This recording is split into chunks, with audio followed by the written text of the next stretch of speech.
Randomizing the 3DS series of Pokemon games has never been easy, but today that changes with the latest fork of the Universal Pokemon Randomizer. To start things off, you'll need a copy of your game. If you don't have this yet, I will show you how to do that. This program supports .3DS, .CIA, and .cxi. If you already have a copy of the game that you'd like to randomize on your computer, you can skip ahead to this timestamp. Otherwise, let's jump into this. So to dump a copy of the game that you'd like to randomize, you will need a custom firmware 3DS. Instructions on how to install custom firmware on your 3DS will be linked down below. So first, you're going to want to boot up your system while holding down the start button. This should launch God Mode 9. If you're dumping a game from a physical cartridge, you're going to want to go down to Game Cart. It'll take a minute to load the game, and then you can go down to the file that has .trim.3ds at the end of it. From here, select the first option, that is NCSD Image Options, that's on the bottom screen. From here, select the option that says Decrypt File, and this is going to be the longest part of the process. It's going to take a little while to dump the game onto your SD card. It's worth noting that you will need a big enough SD card for whatever game that you're dumping. A game like X and Y won't take up that much space, but if you're dumping a game like Ultra Sun and Moon, you may not have enough room on, say, a 4GB SD card, especially if you have games installed. So I won't sit here and let this dump the whole time, but just know that there will be a confirmation dialog box at the end, and you should just be good to go once this progress bar gets to the end. If you have a digital game, the process is similar. Hold down the start button while booting your system, and in this case, you're going to want to go down to Sysnand SD. Go down to Title, and then hold R, and while you're holding R, click A. On the bottom screen, you'll see an option to search for titles. Click on that. It'll tell you how many results it found, and then it'll give you the full list of titles on your system.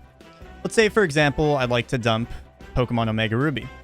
Click A, and then on the bottom screen, you can see TMD file options. Click A on that, and then go down to Dump CXI/NDS file. This, once again, will take a little while. The good news is, whether it is a physical copy dump or a digital copy dump, once you do dump each of these, you'll never really have to dump them again. For example, if you dump Omega Ruby once, you can just keep it on your computer and just keep re-randomizing and making a new copy. With that being said, let's get to some randomizing. If you just dumped your game, you can put the SD card from your 3DS into your computer, and then go to the folder GM9 out. Now for me, there's nothing in here because I didn't dump anything because I already have all my games dumped. But you should have either a .cxi or .3ds file in here. You can copy these files onto your computer now. As you can see, I have all of my games dumped and on my computer already. These are the files that we'll be randomizing. One last thing that you'll need is the latest version of Universal Pokemon Randomizer ZX.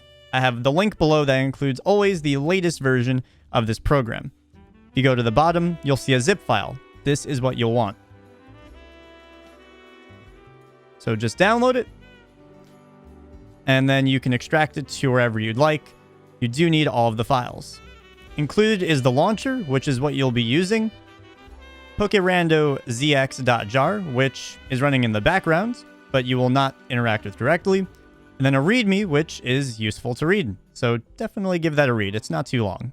So let's go ahead and open up launcher.jar. It's worth noting that you will need the latest version of Java installed, and it should also be the 64-bit version. I'll also include a link to that below if you don't happen to have that installed. As you can see, you get welcomed with a dialog box, and you can go ahead and navigate to the important information that they include on their wiki. Very useful and very well written. I highly recommend it. And then we have this beautiful program. If you've ever done the Universal Pokemon Randomizer for Gen 1 through 5, this should look very familiar since this is a fork of that program. So let's go ahead and click Open ROM. As you guys saw, I have all of my games already dumped, and let's go ahead and just click Alpha Sapphire. So loads up the game pretty gosh darn quickly, and then you can just make the randomizer as you'd like it. So let's just do sort of a standard randomizer. We can start out by updating the base stats to Generation 8. We can change impossible evolutions and make evolutions easier. It's worth noting that if you do hover over any of these options, it will show you exactly what the randomizer is doing. Let's do completely random starters, randomize static Pokemon, randomize in-game trades, updated moves to Generation 8, completely random movesets, random trainers, and as you can see, as I'm going through all of this, there are a ton of customizable options, so just do as many as you'd like. You can have double battle mode where every trainer is a double battle. Wild Pokemon, completely random. Full HM compatibility. You could even do full TM compatibility, which includes TMs. Randomized TMs. Randomized field items, which is a new feature for the 3DS games. And there's really so much that I'm not even delving into that you guys can just do as you'd like. Lots of options, lots of customization, which is awesome. Fastest text is even faster than the fast text option. And don't revert temporary alt forms.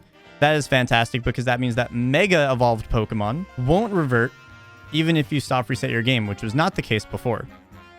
So now all you have to do is click Randomize, and then you have two options. You can either get a CXI file or a layered FS file.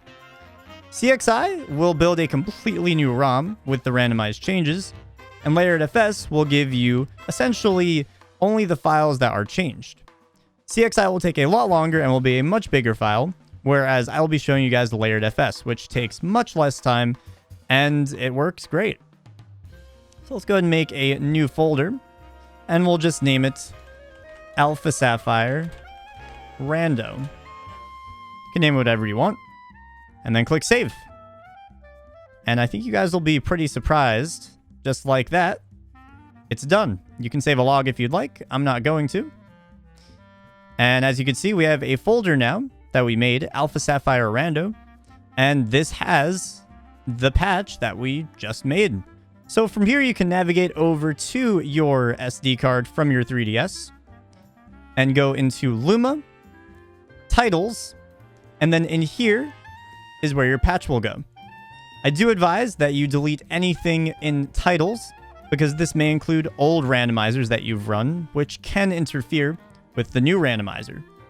So all you have to do is just copy this folder into Titles, and you're done. So I just put my SD card back into my 3DS, and before you do anything, you will want to hold down Select while booting up the system to make sure that Enable Game Patching is turned on.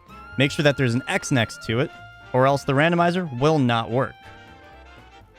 I'm going to go ahead and just click Start to save. And then let's go ahead and check this out. So before we boot into Pokemon Alpha Sapphire, I do want to note that with this method, you will need to make sure that your game is not updated. To do this, just open up your 3DS settings, go to Data Management, Nintendo 3DS, Add-on Content, which I believe is called something different on the American DSs. I do have a European 2DS. And as you can see, we have Pokemon Alpha Sapphire update data. We're going to go ahead and delete that. It is definitely worth noting that there is an extra process that you can go through with the randomizer to avoid this and make sure that you don't need to delete your update data. But I won't be showing that today. It's just a few extra things to dump. But for now, just keeping the tutorial as simple as possible for you guys. So once you have that done, we can now boot up Pokemon Alpha Sapphire and see the randomized changes. All right, here we are. Pokemon Alpha Sapphire, Route 102. Definitely don't want that repel. Let's go ahead and check out what we find in the wild. And there you have it, ladies and gentlemen. A muck on Route 102, and it didn't even take that long to randomize. The best part is, guys, once you have your game dumped and on your computer, you don't even need to dump it ever again. As long as you keep it on your computer, that is the longest part of the randomization, is just getting the game. The randomization is very quick and very easy. So I hope this tutorial helped you guys, and I hope that you're happy to hear how easy it is to randomize, because I know it made me really happy. If you guys are new, definitely hit the subscribe button, follow me on Twitch, and I'll see you guys next time. Bye-bye.